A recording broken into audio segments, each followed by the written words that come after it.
Welcome to Declassify Malaysia.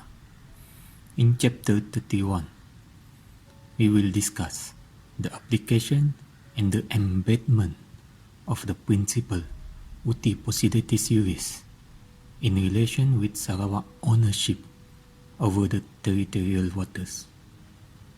Before we start, let's take a look into this statement.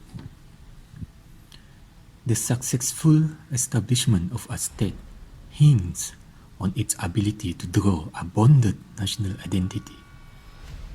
It means the state is successfully established once the boundary of the state has been properly drawn. Now, how exactly do we determine the boundary of the state? In our case, we are talking about the state of Sarawak. The question is, how exactly the boundary of Sarawak was drawn to ensure its proper establishment from colony to a new state? First, we take a look into the principle of Uti Possidetis Iuris. Uti Possidetis Iuris, or de jure, legal possession, is a rule of customary international law that is applied to delimit the borders of newly formed states. The rule of Uti Possidetis Iuris prescribes that new states will come to independence with the same boundaries they had when they were administrative units within the territory of a colonial power.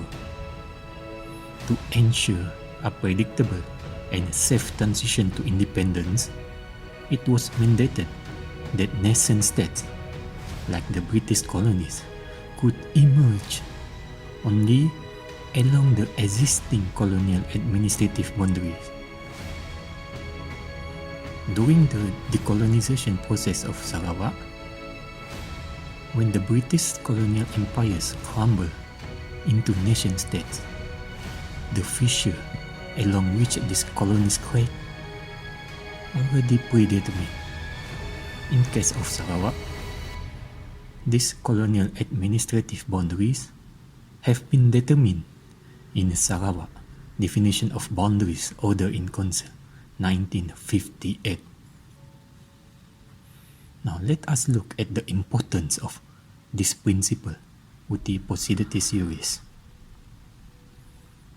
Uti Possidetis Iuris in international law is linked to territorial sovereignty, which was not limited to recognizing possession but rather to fix the status.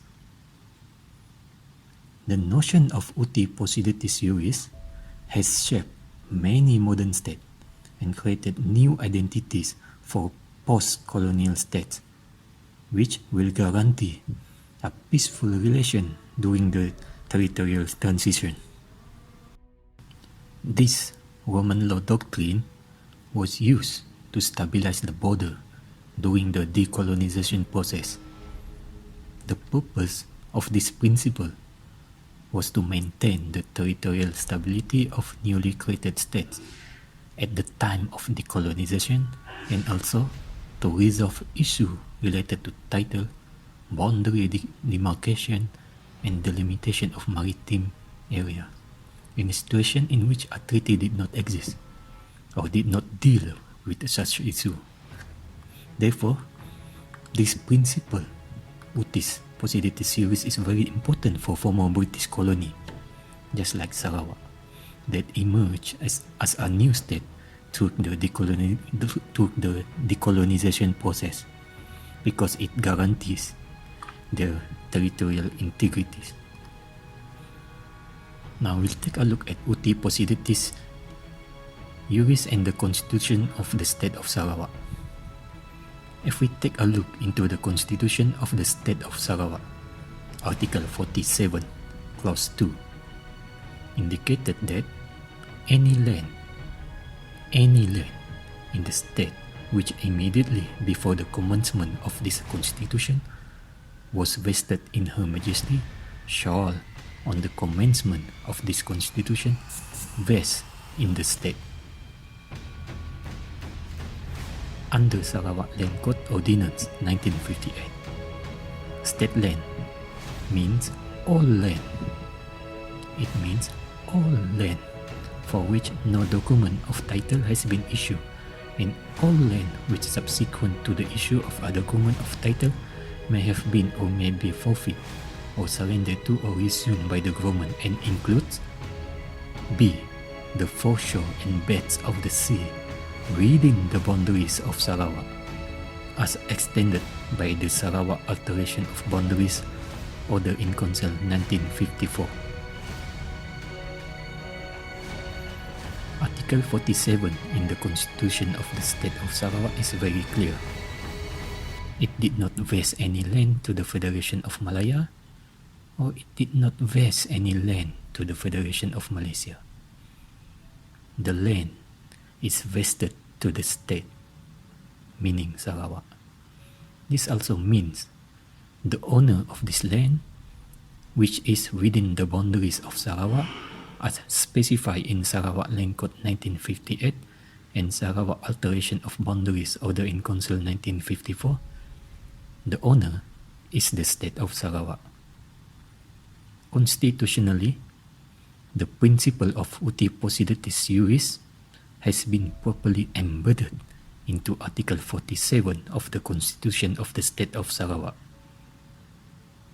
The decision to apply Uti Possidetis Iuris was prompted by two factors. First, to avoid territorial disputes between newly formed successor states between like Sarawak, Sabah, Brunei and Indonesia by using a clear, certain rule to allocate boundaries.